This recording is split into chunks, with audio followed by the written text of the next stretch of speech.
Cork. The thick bark of the cork oak tree Quercus subra is a remarkable material. It is tough, elastic, buoyant and fire-resistant and suitable for a wide range of purposes.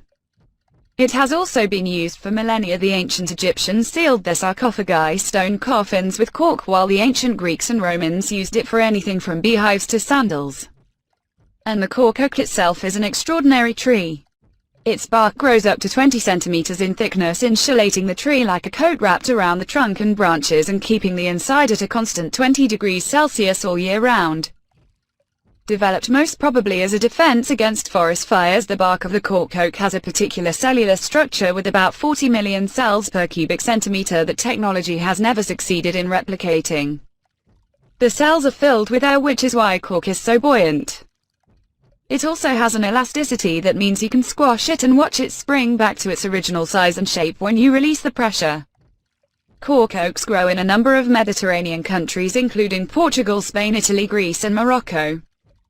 They flourish in warm, sunny climates where there is a minimum of 400 millimeters of rain per year and no more than 800 millimeters. Like grapevines, the trees thrive in poor soil, putting down deep roots in search of moisture and nutrients.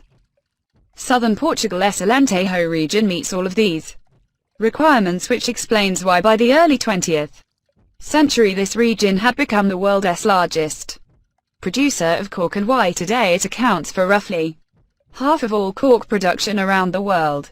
Most cork forests are family-owned. Many of these family businesses, and indeed many of the trees themselves, are around 200 years old. Cork production is above all an exercise in patience. From the planting of a cork sapling to the first harvest takes 25 years, and a gap of approximately a decade must separate harvests from an individual tree. And for top quality cork it is necessary to wait a further 15 or 20 years. You even have to wait for the right kind of summer's day to harvest cork. If the bark is stripped on a day when it is too cold or when the air is damp, the tree will be damaged. Cork harvesting is a very specialized profession.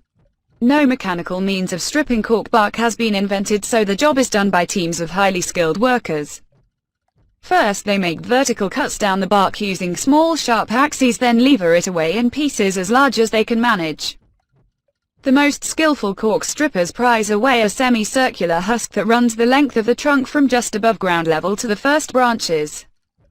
It is then dried on the ground for about 4 months before being taken to factories where it is boiled to kill any insects that might remain in the cork. Over 60 of cork then goes on to be made into traditional bottle stoppers, with most of the remainder being used in the construction trade.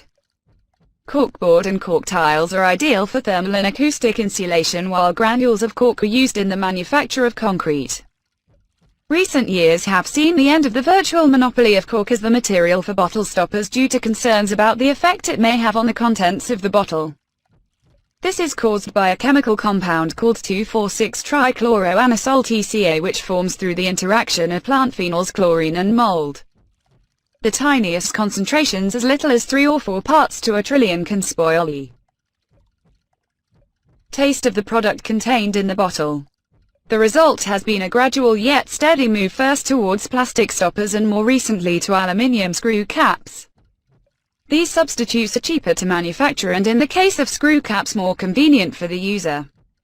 The classic cork stopper does have several advantages, however. Firstly, its traditional image is more in keeping with that of the type of high-quality goods with which it has long been associated.